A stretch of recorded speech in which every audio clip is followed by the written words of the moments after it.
Ricky Wright. Okay. All right. Rolling.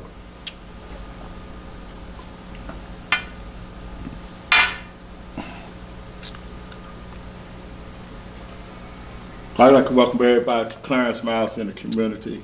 I'm here with a personal friend of mine, a guy that I grew up with, Ricky Matthews Wright.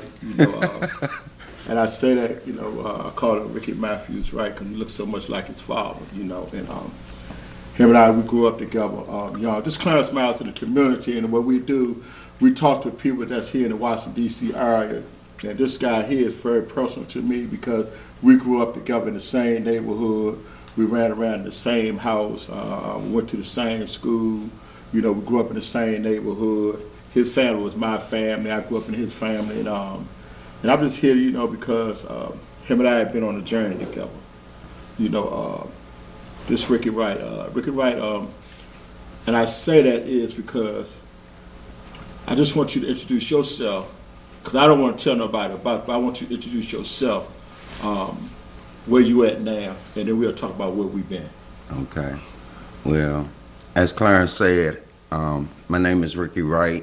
I'm from the Washington, D.C. area, and I guess what he wanted me to probably really express to you all is that I've had a life change from the way that I was raised to the way that I am today. I see life and situations and things from the way that I was brought up. I see them totally different today. Like, I probably could say that I have made a complete 360-degree turn from the way that I was raised, because I recognized a lot of things that I was doing was completely inadequate. So there you go.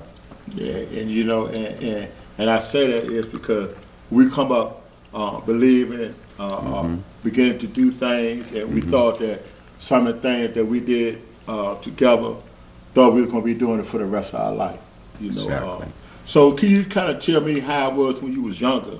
When we was younger, the things that we was going through, and the community and the lifestyle and our families. I think our family was real important to how we are today, because this is what our family always wanted us to be, what we're doing today. Right. So, well, I came up in a large family, my grandmother's house, and back then I had my aunts, uncles, my cousins. We all came up like, brothers and sisters. My cousins and us, we look at each other today, instead of cousins, we look at each other as if we're brothers and sisters. But I appreciate the way I came up, looking at the way things are today. Like, one of the things that I really miss today is that I never knew that my grandmother cooking was going to be the best food I ever had in my life. I just never knew that. I took it for granted.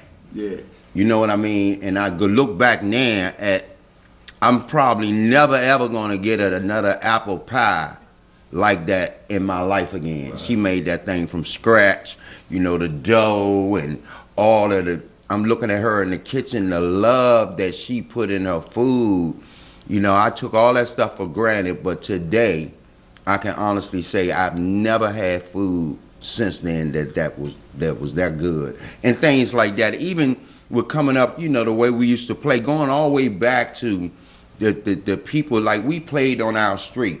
I think about, Maurice Bakeman and the Smiths and everybody we came up with playing hide and go see, and the way kids do things today, they do a lot of the gaming inside. We played outside, and everybody knew everybody, man. We just came up with love with the things that I recognized the way we came up with. I took it all for granted, Clarence, I really did, because it was 3 times more good in the way that we came up than it was bad. Now, I ain't gonna get you wrong. We did some little mischievous stuff, going in the stores and steal. Exactly, yeah, exactly. We went in the stores and stole the little tater chips and all that kind of stuff. But even when I go back to when I really, really wanted something, I would get my wagon and go up the Safeway, carry people bags, or I would get those return bottles. Right. and take them. Wow, man, I'm just saying, you got me flashing back. Those return bottles, and you know, some of them was for a penny, 2 pennies, and some of them was for a nickel. That's right. And gather them up, you know, and make enough money from them to go to Atlas Theater to see, you know, like Bruce Lee and stuff like that. So we did have principles with us even when we were kids, you know. So yeah, you know, I also remember during that time with coming up in your household, you know, your family took me in, like, you know, like I'm the nephew, you know. I remember your uncle Wright used to take me and your brother out to work with him when he was working with George's Appliances. And he was teaching us how to, was trying to show us how to read the maps. That was his number one thing. When we got in the car with him, we had to read the map in order for him to know where he was going. So he taught us how to read the map, but he also taught us how to do appliances. You remember, Ray, we used to take us, man. I mean, but the thing about it is that you was real unique. You was the youngest. How many brothers and sisters you got? I got one brother and one sister. Yeah, yeah. And you know, one thing what I really loved about when the holidays came, it was like love that day. Oh yes. You know, we always was waiting on your father to come. Bring him $200 or $300 or something like that for Christmas and all that old stuff. Y'all shared it with me, you know, and the thing about that is that you had uncles and aunts and stuff like you had that family, the wraparound family. My aunts didn't come around like that, you know, and I didn't have any brothers, so I had to use your uncle them as a replacement of my brothers or my uncles or somebody that I had to look up to, and your aunt. And your aunt was one of the first person that took me out late at night. You know, your Aunt Pat, she was a very special person, you know, in my life. You know, rest in peace. You know what I mean? But can you give me a little example of how, like, your aunt had a team of people that she did modeling and stuff like that. Had a nice store, Moore's Love and Peace and stuff, but she did the modeling and stuff like that. Can you share a little bit about that? How did you fit in with that piece right there? My Aunt Virginia was a professional model. I think she even did back in the day some stuff with Ebony Magazine, Ebony Fashion Fair, and etc. And when my mother passed, which was her oldest sister, my mother was the oldest of all the girls, she kind of took to me and kind of made sure that I was all right. And she was married to my Uncle Mo, and they got a restaurant called Moore's Love and Peace. And I used to wash dishes in there. And Uncle Mo used to pay me $100 a week. And that was the most money I ever had in my life. Wow, you really taking me back, Clarence. And she kind of instilled, her and my Uncle Mo, kind of instilled that work ethic in me. I think even to this day, you know, I got that strong work ethic because I got those things as a teenager, not knowing what they was doing or what they was putting in me. To this day, I gotta have a job. I just got it gets something that's ingrained in you. I think back then, Clarence, what they knew that we didn't know, they knew that if they would give us certain types of principles and qualities, that those things we will have once we get older. Because a lot of things that's in me, like you said it, I look just like my father. So I never had a problem with my looks. Right. I just never have. Because everybody used to say, you look just like your father. So as I got older, I always knew what I was going to look like. You know, I'm big nose, whatever. It never offended me because my entire life, I've been told, you're going to look like you look just like your father. So today, it's so acceptable for me. You know, I don't have no problem with the way I look. Because I know as soon as somebody talk about the look to me, my mind say, you look just like your father, just like you said, because you know that. And a lot of the things, I look back at the things like, you know, all of my aunts, my Aunt Pat, my Aunt Emma, my Aunt Luda May, which is the last aunt I have left. How old is Luda May? I understand she's 80 years old now. 80 years old. We just celebrated her 80th birthday, and she is such a vital part of my life today. She a little higher than an aunt. There is no word for her. I've been trying to figure it out. I think I'm smart. I've been trying to figure it out too, Rick. This is the word for my Aunt Luda May in my life. she is right below a mother to me because she have her own children, Right. but she is higher than an aunt. Yeah. So whatever that word is, see, that word doesn't exist, right? Right. I can't really interpret it for Right. you, but she's never been my mother. She's right below my mother, but she's higher than an aunt. Yeah, and I tell you So something. what word is that? I tell you something about Little May. Mm-hmm. Little May do not play. No, she don't play. She's very elegant. Yes, She's very suave. yes, She's very serious. yes, She pronounced all the words right. exactly. And if you come in the direction where she's come, whether she know you're not, she gonna spin off on you. You understand? Because you're not gonna mess up her professional job or No. anything about No. it. And I learned that No. from experience when I was out there in the world. Yeah. And I was to see her. She would see me. She give me that look. Don't even say nothing to her. I don't even want nobody to know that I know you. Yeah. You know what I mean? Then when we get back home, it's a whole different story. A whole different and now story. today I can respect that. Today I can understand it because when she was doing something, she was doing what we are doing now. Right. Trying to help somebody. Trying to help make somebody's life much better. Whether she was working at the dump bar, whether she was working at the court building. Right. She was always in the service, what we are doing. service. And that's what I really admire about her today is that she taught me a lot about growing up. And that was her husband that we Wow. was talking about. Yeah. Right? You see what I'm saying? Correct. So we always had the guidance. That's basically what I'm saying. Right. We always had the guidance. So it wasn't like we can sit here saying, well, just because your mother wasn't around, Right. you didn't have that guidance. Exactly. Just because your father wasn't, you didn't have that guidance. I couldn't say that, well, I couldn't have that guidance because my mother was around, my father was around, and I can't say that I didn't have that guidance, whether I was at your house or at my own house. That's right. But we chose to make a difference in our life. Exactly. You know what I mean? Make that transition. So when you make that transition in your life, I am not talking about this side of town. I'm talking about the other side of town that got you to where we was talking about earlier. We're talking about when you made that transition of life, when we decided to put our dollars and 50 cents together to get a Okay. bag during that time.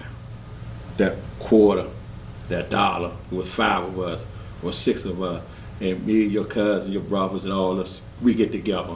And that's when we crossed that line. We didn't know that we was crossing that line. We didn't know that we was gonna turn out to be in areas and spots and things of how we was gonna make a transition in life that the good Lord knew more about this than we did.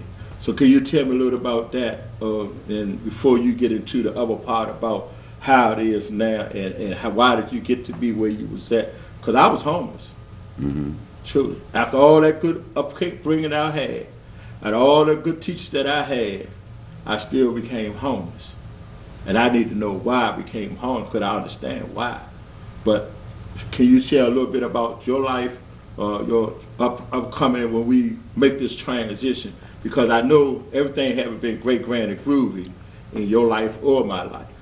But we're living a life now with smiling faces. And that's what I love about the conversation with Clerance Miles in the community, because we talk about things in the community that we grew up, and now we make some adjustments in our life to make other people's life much happier. And that's why I love about Clerance Miles in the community. And that's why I love about you being here, because why? I don't think you're the only guest that I had that know me, Yeah. that know me. Right. So I can't sit up here and fake or act like I've been like this all the time. So I just wanted you to share a little bit about yourself, you know, because I know you. Yeah. So, and I know when you make the transition, whether it's left or right, you know what I mean? But what I know is that your father will be smiling on you right now, and your mother will be smiling on you right now. That's what I do know. Right. Yeah. I think the transition came with me when I started using drugs. I started venturing out, and my mind telling me, I guess I was grown. You know, I'm using drugs, smoking marijuana. That led to, you know, other avenues, and me messing with, you know, right during that era when the crack epidemic hit, and that kind of like really kind of like took me to the left, you would say, or took me into my criminal activities and all the things that I did in my life. That was a negative part of my life. Ended me incarcerated, been down Lorton doing 7 years and all those kind of things. But it does extend back, I believe, to drugs, because I got addicted to drugs. You know what I mean? And even in that, with my aunt that we talked about, my Aunt Luda May, I would call home, and she still would encourage me in that area. But you used to work in a shelter. That crack epidemic, man, took me so low that I ended up in a shelter just like yourself.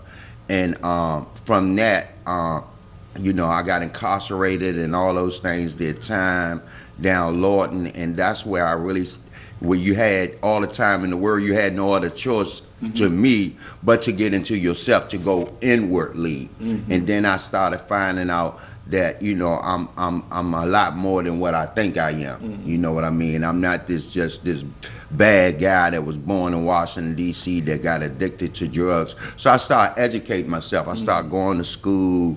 I got my degree down, Lord, and things like that. I joined I guess you could say a real religious organization down there, or a prominent organization called the Moore Science Temple of America. I got into things like that, but I started just, I guess you could say, self-educating myself, doing a lot of reading. You know, I read, you have time, so you read pretty much any and everything you can get your hands on. And I've read all the religious books, all the philosophy books, even back then, I guess you would say the renowned black authors like Iceberg Slim and Donald Goins. You know, you didn't have that much room, so all your books were together. I look back at that now, and you know, I got the Holy Bible right here, which, you know, Whoreson, written by Donald Goins, because you had limited space. But all of these things in these books helped me be the man I am today. Even the street books that we would call them, the Donald Goins and the Iceberg Slim, those books were very educational books for a guy like me. You know what I'm saying? And then when I finally got out of prison and got off of drugs, I don't know, I say this all the time, Clarence, and I really mean this from the bottom of my heart. I'm not a real religious guy. Right. I'm not even that spiritual. Right. But I believe I'm touched by an angel now in this process. I really believe that because I have the evidence. I saw a lot of things that the way I was thinking, the way I was feeling, the things that I was doing, that I really can be in control of them. And when I really look back at a lot of things, I noticed in my life the mistakes that I made, nobody made them for me. I got to the realization that I did this. Me, not nobody else, not my parents, not my grandparents, nobody but me messed up my life when I was out there using drugs and doing the things that I was doing. I made those decisions to do the wrong things. Like I made the decisions now to do the right things. You know what I mean? So yeah. Yeah, and what I like about what you said, because you took me back into, I was reading the Donna Goins books and all the different books like that, because that was the era that it was. Exactly. You know, we was living that lifestyle, you know, the lifestyle that we was living with all the little things that was happening out there in the universe, you know. And I'm so thankful that I wouldn't even be able to do this TV show if I wasn't in the streets of DC. That's right. I wouldn't even be able to do it. That's just the honest part about it. And that's the part where I learned about doing this TV show and talking to other people, is being honest about my lifestyle, how I live, my history, because basically it's all about how I live and where I'm at. You know, and when you said that you was out there on the drugs and everything, you know, and you said I was working at the shelter, and I seen you at the shelter, and I could see that shame all in you. You know, when I seen you, like you didn't even want me to see you, and then, you know, and you walked off. You know, I still remember that day. But you know, what you didn't know is I was been in the same position. Only the blessed part was that the same people that I was at the shelter was able to tell me, come back and work at that shelter. Right. And when I see that they wanted more for me than I wanted for myself, because I remember the guy said to me, Clarence, you know, you was in the shelter, go down there and talk to the people, see if they can get you a job. I was so ashamed because I didn't know how to look for a job. I didn't even want to go down there. It took me almost a year before I went there and asked them for the job. And that was the best thing. I ended up working with Calvin Church for 13 years. And I learned about homeless, you know what I mean? Right. I learned about substance abuse. I learned about mental health. I learned about all these different things as I was transitioning into this life that I'm living now. You know, so when I see you, I didn't beat you up. I ain't say what happened. Right. You know, because a lot of time things happen, you know, with us that can't nobody explain it. And the time took time. But I'm talking about, I remember this also too. I remember I was in a 12-step program, you know, at my home group. And who I see? Who I see? My homie. Yeah. Coming on in the door. Talking about he was tested by an angel. That's right. You know, how did that feel? Because I know how I felt when I came back to the District of Columbia after getting put out of treatment. I got myself put out of treatment. And I was able to come back to Washington, D.C. to go in a place where I never thought that I was ever going to stop using. And I ended up stopped using and coming to a place of the 12-step program that made a change in my life. This is part of the change in my life. But tell me, how did you feel when you came in that room that day when we seen you seen your aunt, you seen us up in there, and we was, you don't know how she felt. You know, I know how I felt, you know? Yeah. I had burned all my bridges when I came into the program of Narcotics Anonymous. I ended up in a shelter in D.C. that's still in existence now, Second and D shelter. And I learned about that meeting through my Aunt Dosha, who I love dearly. She passed now, and she saw something in me, man. My Aunt Dosha, I tell people this all the time, and she's a well-known person, and she saw something in me that I did not see in myself.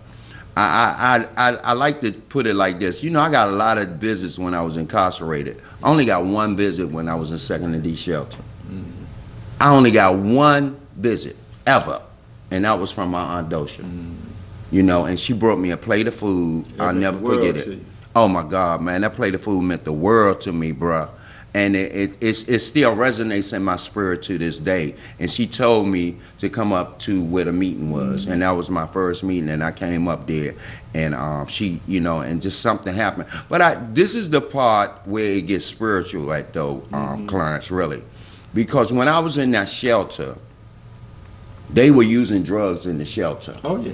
And I went to the restroom one night about 3 or 4 o'clock in the morning, and I could hear them. You know, back then we smoked crack, you could hear it. I used to say it sounded like snap, crackle, and pop. And I heard that coming out of one of the stalls while I was using the bathroom.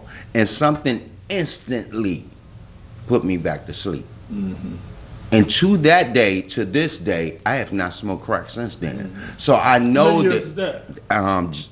I've been clean 18 years now. Okay. I got clean January the 4th, 2004 to this Somebody day. might be walking past the Right. TV and you say, Yeah.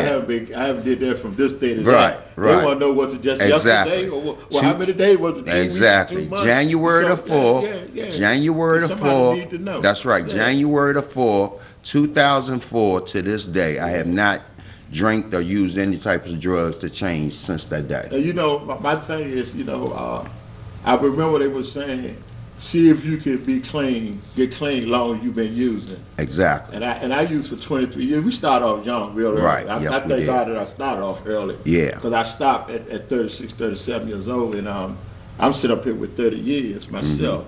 And if you had told me that I was going to get 30 years, you know what I mean? I would never thought I could ever do that.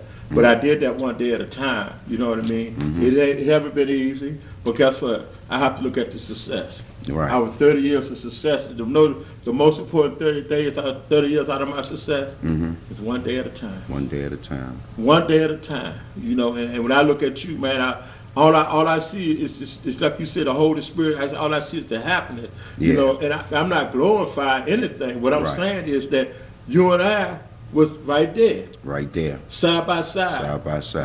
We have a best friend that never got an opportunity Never. to sit up here to say anything about what we did or what we doing or what we going through. He never got a chance to see the transition.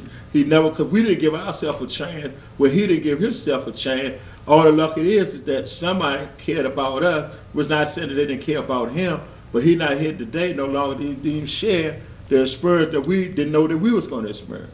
I still think about Black Name, man. That's my mind. I'm telling you, I don't care what nobody say. When people are a part of you, they just a part of you, man. And That was one of my best friends, man. Yeah. And I know y'all was like thick and thin. Man, I'm gonna say how but that's close just he how was. it was. You say how close he Right. was. My mother would let him in the house quicker than she let me That's in the what house. I'm talking about. That's how it was, man. Yeah, that's how she. Yeah, he gonna be in my spirit for the rest of my life. I ain't gonna never. Time or whatever. And people ask me why I dress the way I dress today. Oh well, we always did that. But Nate loved had us Yeah. beat, bruh. Yeah, That we dude loved it. could Yeah. dress. Yeah. I'm telling you. Yeah, I'm we not loved even it. gonna sit here. I could not outdress that guy. Oh no. I just couldn't. I'm talking about he had a net with it. Yeah. You know what? Something about him, he probably should have been like a professional Well, you know, model or I'm something. gonna tell you what I ain't gonna lie. I'm gonna tell you what happened. Yeah. I'm gonna tell you really what happened. Because see, him and I, we grew up in Northwest Right. when we was kids before we moved over to Okay. Northeast. So that's what we was doing anyway. Yeah. So it was just a niche when we came across town. Yeah. It was just a niche what it was, you know what I Right. mean? But man, one thing about what I have to say is, man, is that your brother was my best friend. Mm-hmm. Still is. Right. We just don't be together. Right. But your brother was a brother that he a strong power or example how anybody can make a transition out of life when you say where it's all over for him. He's out for the bail. He done got that knockout punch. Well, yeah, he landed on the side of the curb over there. Well, yeah, he done ran the Wow. corner on the side of the curb. Well, yeah, on the side of the curb. Yeah. We was over to DC jail. I tell you, we was over to DC jail, and it hurt me so bad. It nothing I could do. And we was going through his transition, you know. We had no cigarettes and stuff, man. He was like smoking cigarettes off the ground and stuff, man. And I was like, damn, what happened to him, you know? But guess what happened? I seen him about 10 years later Mm-hmm. when I had got myself together. Mm-hmm. I had bought one house. Mm-hmm. When I seen him, I think I seen him at McDonald's on New York Avenue. Right? It was one of the McDonald's, one of the stores. And him, I was talking. And I would tell him that, you know, he could see that I changed. Mm-hmm. But I could see he had changed. Right. And he said, I got 2 houses, 3 houses. I said, my.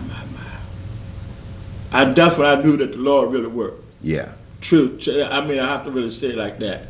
He was a pure example of not talking down on nobody, right? Because you'll never know what might happen tomorrow. And I'm glad I never talked down on him. I just didn't know how to help him. Right. But he got help. Mm-hmm.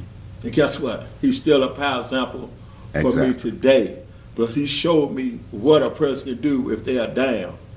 And no matter how down you can be, you always can get up. You know what I mean? My brother gave me it's funny you said that, Cass. My brother gave me a recipe to get clean. Mm-hmm. He said, Ricky, all you gotta do is apply the same effort that you applied when you was boxing. Mm-hmm. He said, you love boxing, you did that to perfection.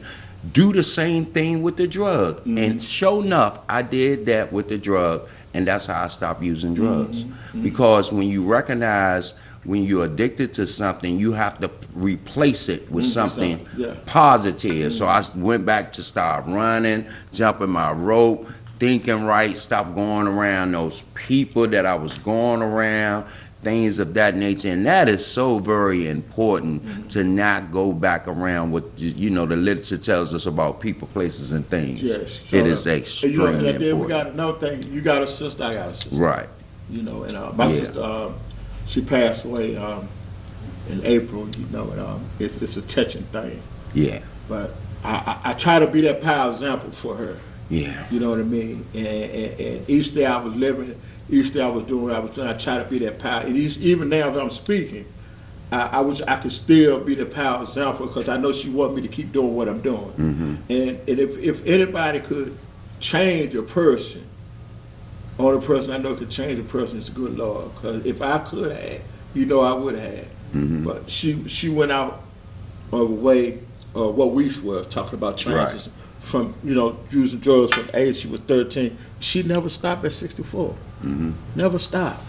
You know, and I say that is because we are blessed. Mm-hmm. We are totally blessed. We are blessed, why? Because we was able to allow somebody to guide us and to help us. I heard you say something real particular, and I always talk about this, being grown. Being grown. Yeah. Not allowing nobody to say nothing to you, not allowing nobody to tell you nothing to do. Didn't want to listen to nobody, want to do your own thing. And when you stop, when did you notice that you was that grown? When did you notice that? I think we become grown when, in all actuality, it has a lot to do with what society today. When we get a certain age, or when we get our own place, or if we live in, when we stop living at home, and one of those responsibilities click in our mind that we grown now. When you get a certain age, I started smelling myself though when I was about 16 years old. Okay. So you were about 16 when you started smelling yourself. Yeah. I was like 13 when I was smelling myself. Oh my God! Because like I said, your aunt took me to when I went to the after hours joint. I snuck out the house. Right. Okay. I snuck out the house. She took me around on 6th Street, on 6th and L. She the after hours joint. And and it was in the summertime, so it was so easy for me not to really go inside, but to hang on the outside. Okay. You know what I mean? Yeah. So I was smelling myself at an early age. I started getting involved with women at the age of 15 years old. I got involved with a woman that was 18 years older than me. And we were for a long time. So I've smelled myself for a long time. Right. But guess what? Today, I can honestly say that woman taught me more than a little bit. But guess what that was during that time? That was right. Yes, it was. That was right. And you couldn't get me to believe that for a long time. You couldn't get me to believe that for a long time. Why? Because I agreed in a relationship. 16, 17, 18, 19, 25. I believed in the relationship. I agreed. But I couldn't understand when people was telling me that you was being raped. You was being molested. During this time today, a person would be locked up. And I remember they came to my mother one time, asked my mother, can I go live up in New York? I was still in school. My mother said, my son can't go up in New York and live. He's still in school. Right. So I just know how we was. I mean, we learned a lot of stuff, Rick. We learned a lot of stuff from your uncle there. We seen a lot of stuff. Yeah. You know what I mean? And I say that you're very blessed, man. Because you know why? Because somebody in your family counted you out. Yeah. Man, pretty much a lot of people in my family counted me out. I think the two, or maybe even three, but the two most important people in my family that never counted me out was my Aunt Luda Mae and my cousin Dana, who is really my sister, my little sister. Them were the two at my worst that I could always go back to. You know what I mean? Something about my Aunt Luda Mae, when I got incarcerated, I didn't want to call home and tell people what was going on with me in the family. When I decided I got homesick, I called home, and she picked the phone up. And she got on me, Clarence and everything, but she told me this. She told me that she loved me. You know what I mean? She really did, and I could feel it. And she told me that my life was not over. She told me, she gave me instructions. You know she did. She told me she wanted me to go to school. She wanted me to get my degree. She wanted me to, do the right things while I was in prison. She said, don't let nobody hurt you. And to show you how this thing worked, that you know that there's a higher power and there's a God. The teacher that I had incarcerated was also a teacher at Dunbar High School that was working with my aunt. And I didn't even know what God was doing back then. You see what I mean? That's exactly. How it go. Exactly. And when you came into this 12-step program, you got this 12-step awareness, and you started getting your first jobs. How was that? How was that? How many jobs were you able to get to where you at today? What was it? Man, I've had a lot of jobs. My first job. My first job was working for the Ritz-Carlton hotels. I was still living in the shelter, but I was clean. And I used to buy, back then they had flash passes. and you get 2 weeks of that, and plus you get real time, and I would buy that. I think I was making about $10 an hour, about $15 an hour, went up to about $15 an hour. Then maybe about a year or so after that, I got involved in a relationship with a sister that was in the program, and she also saw a lot of things in me that I couldn't see in myself. Today I really appreciate her in far as helping me develop. Yeah. And I'm gonna mention her name. Her name was Johnny Filson. I used to work with her. We right, worked together. yeah. And she got me some extremely good jobs. One of the first jobs she got me was working with this organization called Peaceaholic. Ronald Moulton and them. And I know his father very well. Right. And me and his father go together down Lord. We was raised up together. Exactly. Really good guy. I learned a lot being with Peaceaholic. They were all about the youth. I thank Ronald Moulton to this day for giving me a job because he was a very positive brother. That's right. Trying to help the community, which he probably still trying to do today. Yeah, we worked together side by side a couple of times, a couple of years ago. And then I left that job, got a better job working for North Capital Collaborative. Yeah, I remember the fatherhood program. Yeah, fatherhood. I to this day, I am still one of the 7 certified fatherhood practitioners in the District of Columbia. That the District of Columbia certified me in that area, and that's when I really started taking off. And through all these jobs, Johnny Filson had the connections to give me. Oh yeah. Now the next job I got was, I thought, probably the best job I ever was going to get in my life. I became a youth development specialist, which really is a youth correctional officer for the Department of Behavior Health Net. Exactly. Right. And I was working in a place that I was even incarcerated as a kid. Back then they called it Oak Hill. Today I think they call it New Beginnings. New Beginnings, yeah. Right. And I did, and I didn't even, I kind of really used to get spiritual awakenings working in this place, because when I first started working down there, they actually put me in a dorm that I used to be incarcerated as a kid myself. I know you kind of can relate to this I was experience. I was down Oak Hill too. Yeah, I was definitely. Now, how in the world do you become a resident in there to being, you see, the transitioning? Exactly. Bird could do it, you could do it. I had that transition, and it really enlightened me. But through all of these things, I was always getting certifications. The one thing I have to appreciate about Johnny Filson, she would always tell me, Ricky, you need to get certified in this. Ricky, you need to do this. That's what's happening. Ricky, you know what I mean? That's what's happening. It really did. That's what's happening. Now, I'm going to tell you what took me out of this, because I thought I would be doing this, what you're doing for the rest of my life. Yeah. One of my kids down Oak Hill, strong young boy, out of surgical quarters. I knew his mother. He came to me and he was like, Mr. Ricky, I can't read. So to make a long story short, me and another one of the correctional ladies, we started helping them read.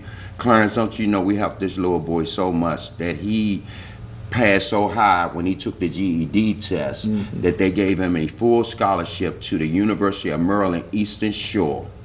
He came home for the Christmas holidays and they killed him, man. I couldn't do it no more. I had to speak at his funeral. I got too personal. I got too personal in it, and I walked away from this field. I couldn't do this no more, because I still feel that to this day. You know what I mean? And it just done something to me. I had to do a complete turnaround. So I got away from this field altogether. Bro, I commend you for what you're doing. I know I got too personal with it, because this 25 years I've been doing it, but guess what? Right.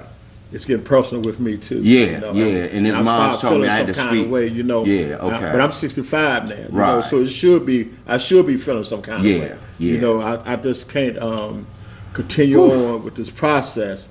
You know, but I'm trying to find other solutions, other ways to I can do my services, because youth is my work. Right. You know, don't get me wrong, youth is my work. Right. My name of my program is called Uniting Our Youth. Uniting and guess what Our it said? The child you save may be your own. I couldn't save my own son. Ooh, my God. Now I got a grandson that I can't save because he's incarcerated. Right. Now I got a great granddaughter that I'm trying to help raise because he's not in the present. Right. The grandfather's not present. Right. So I'm gonna step up because this is what's the right thing to do. There you go. You know, and I say that, and that's why I ask you, you know, because people want to know what transition that you made to get where you at. You know what I mean? And what makes you feel sometimes the way that you feel, you know. I don't work in every housing complex in the metropolitan area. And these last couple of years have been so different since the pandemic. Yeah. You know what I mean? That kids today is not as open, but they are willing. And you have to be consistent with the conversation with them. You can't afford to back up. You have to keep moving forward. So the consistency will get you over. But guess what happens? Well, when you get personal, the relationship changes. Right. You know. So from there, from the young kids, so what did you do after that? So what I did after that, I got into a completely different field. I started getting into the electrical field. I started working for Pepco. Went from Pepco to. Oh, your brother was a heck of right. My brother was an electrician. He was a master electrician. Exactly. And he didn't go all the way through school. Exactly. And I started working with Pepco. Left there, went to BG&E out in Baltimore. Went there. Left there, went to Dominion Power out in Virginia. That's when they was doing the smart grids. We was putting in the smart meters. We did them in D.C., Baltimore, Maryland, and Virginia. Made an extremely lot of money doing that. I was so grateful for it. Even got into, you know, the part of the transformers, which was very dangerous, high voltage and all those things. But, you know, when you're young, you didn't care. They was paying. Daredevil. Right, you're That's daredevil. What we was. Exactly. So we'll try anything We'll once. try anything once. And from there, you know, I just when those things were over with, there was a guy that worked with the company I'm working with now. I work for BioReference, you know, working with the COVID. And, oh my God, man, we ain't go. I don't even really like talking about that COVID because it done changed the dynamics of everything. But anyway, I guess you can call it the health field or medical field. You know, I'm in that field now. I drive for BioReference, picking up the COVID and all the specimens and taking them to various labs, and there's a lot of dynamics with that stuff and all that, you know. But it's serving too, because it's so important that people get their blood work and their, you know, their bone marrow and their DNA and all that kind of stuff, and it's very educational too. Because I'm gonna give you a perfect example, and we can move on from that. It's amazing how everybody in your bloodline, you all can have the similarities of the blood. But what blows my mind in biotechnician is that nobody in your lineage, like my grandfather, my father, my mother, my sister, my brother, my nieces, my nephews, may not have my bone marrow match. But some old lady in France, white old lady in France, may have my bone marrow match. You know, and that got to open me up saying, you know, this entire time, all of us been taught differently. With everything, anything you want to talk about. That's the miracle of life. That's the miracle of life. You know what I'm saying? Yeah. That is the miracle of life. It's the miracle of life, man. We've been taught differently with all this racism, with all this whatever you want to call it, black and white and this and that. And when you go into the scientific fact of what bone marrow is, man, you'll recognize everybody on earth as you can. You know, and we've been taught wrong about everything. We need, and the only way we're going to be able to get it right collectively, that's the way we're going to have to get it right. And believe it or not, my solution is food. Because I know there's one thing about every culture on this earth. If I like anything, oh yeah, I'm going to take it to the food. It's Chinese, Spanish. It's something that you got to answer for all of these other places, you know, different nationalities and customs, cultures, and tradition. I think we all need to sit around and get the food, and I think the answer gonna come. Well, I know the answer came with the food with me, because all this way out of the game. You know what I mean? I'm trying to find a way, you know, how to really make this transformation for real. Right. You know, and I'm telling you something, I ate so much this week. I ate so much this week. You know, little shrimps and all that old stuff, man. And I woke up Tuesday thinking it was Thursday. Woo. right? I'm on the line on the Zoom call for Thursday, on Tuesday, and I wonder why the people ain't let me in. I said, well, they done shut me out. Right. Then I woke up Saturday thinking it was Sunday, and the person was started telling me it was Saturday. And I said, no, today is Sunday. You follow what I'm saying? Right. And I was serious. That's Okay. because I had done put myself in a position that I was burnt out. Right. You see what I'm saying? So what I done yesterday, I slept all day yesterday. So when you called me, my phone was to turn up because I let it ran all the way out Right. by accident. But when I picked the phone up and turned on, I seen you had left a message. Then I said, when I seen your name, I already remember what I was supposed to be doing today Right. because at 12 o'clock, 12:30, I'm talking about, I'm going to my room and lay down. Okay. You know what I mean? Yeah. And when I went in there, because I had the phone charged up for like a half an hour, and I looked and I seen, I said, oh, then I seen Henry had called me. I said, man, let me get on my job, because Right. I haven't had no thorough rest in a moment. Right. You know what I mean? But I did something exciting today, you know what I mean? Like I'm doing something exciting now. Right. You know, and I'm always doing something exciting, but what I'm not doing is getting my proper rest. Okay. So what's happening now, I think I'm supposed to be doing a sleep study real Okay. soon. You know, I goes and get my, my physical and stuff. You know, I go get all that stuff taken care of, go to the doctor and stuff, because I found out our health is very important. Very important. Our health is very important. I've been out the hospital in August, been a year, because I I came went to in see you. remember I went in there for a Right. hernia. Yeah. I went in there for overnight, and I ended up staying for 30 days because I had reconstructed my intestines for when I got shot back there in 1984, that they did not put my intestines back the way they're supposed to have. But look at God, I'm still here. Like my doctor told me, he said, man, don't even get mad at that process from years ago. Just think that you're here now. He said, now you got a Cadillac stomach. Right. And that's what I love riding in. So he kind of like made me smile, you know what I mean? But the main thing though, Rick, man, is that I'm still looking at the transition from past tense to now, that we can sit up here today, man, and just to thank the Lord that he did something for us that we couldn't do. We didn't have no control of where we at today. But now we have to participate in what we're doing for tomorrow.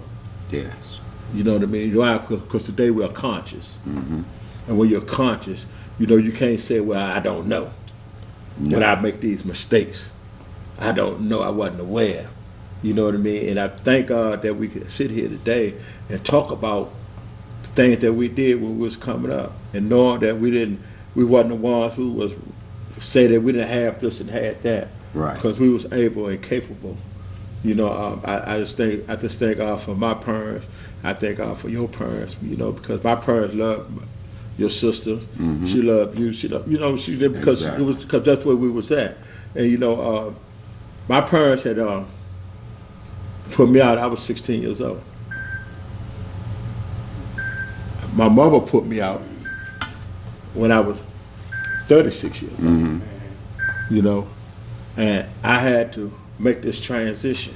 If it wasn't for my mother, I wouldn't be the man that I am today. Right. Especially when she put me out Yeah. that last time. Yeah. You see what I'm saying? And when she put me out a year and a half later, I had my own house. That let me know I could do what she always said I could be. But I didn't want. I was so grown at that time, and at my weakest point, I went home to a place where I thought that would be the safe place for me to be. When I found out that my mother didn't even want me in the house, and I had to grow up. Yeah. And a year and a half later, you know what I mean? My mother dead and gone now, but she's so proud of me. She came to my first year anniversary. Okay. And every time I had an anniversary, I would say that's her anniversary too. You know what I mean? Because she didn't have to worry about me no more. She didn't have to think about me no more. She didn't have to go through the thing that keep me out of jail or run around want to know, what am I going to live, am I going to die, or something going to happen to me or anything. And I just want to tell you, man, again, man, for me, you're not my little brother no more. You my brother. You see what I'm saying? I grew up a little bit. Yeah, you my brother. I'm not even gonna give you, but this my little brother. This my brother. You know what I mean? Because I see where you have took responsibility. Yeah. I see where you stood up, and you stand up.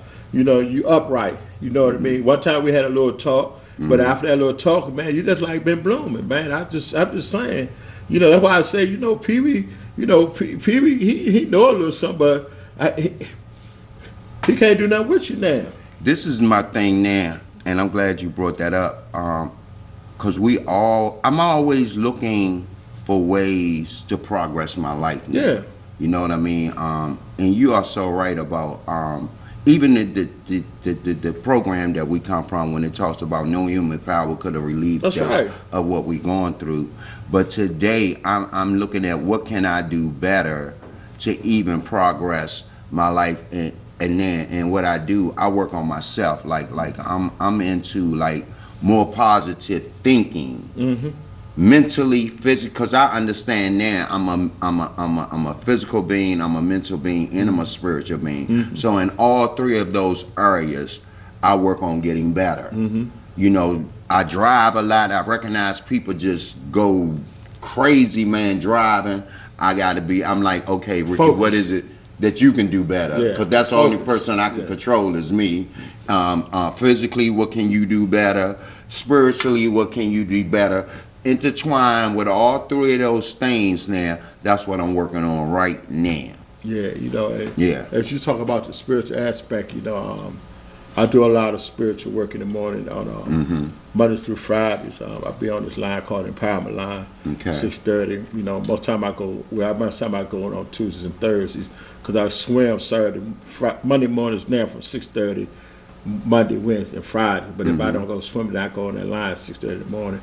Then I also, on Saturdays, I go on another little line at 7:30 in the morning on Saturdays. Then I do my church, the church. Then I got a brotherhood program that I go to, So I'm into it. I just don't flaunt it. Right. You know what I mean? But Exactly. I'm into it, Right. because it's personal. But what I have done, have grown up a lot in order for me to be doing what I'm doing. I learned how to accept people for what, even like the young folks that I work, I learned to accept them for where they at, and I try to slide in them and underneath them and get to them the best way I can.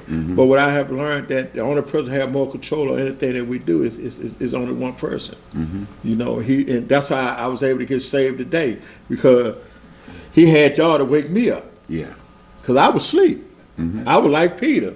I was asleep. If I didn't pick that phone up and turn that phone on, I was, man, look, y'all been want to know where I'm at. You know what I mean? And I'm thankful. But this Clerance Miles in the community, and all we talk about is community events. So what's you got going on good in your life today, though, brother? Well, I got it. I've been working with a real good friend of mine, a guy in Alexandria, Virginia, named Bonds, and he's really into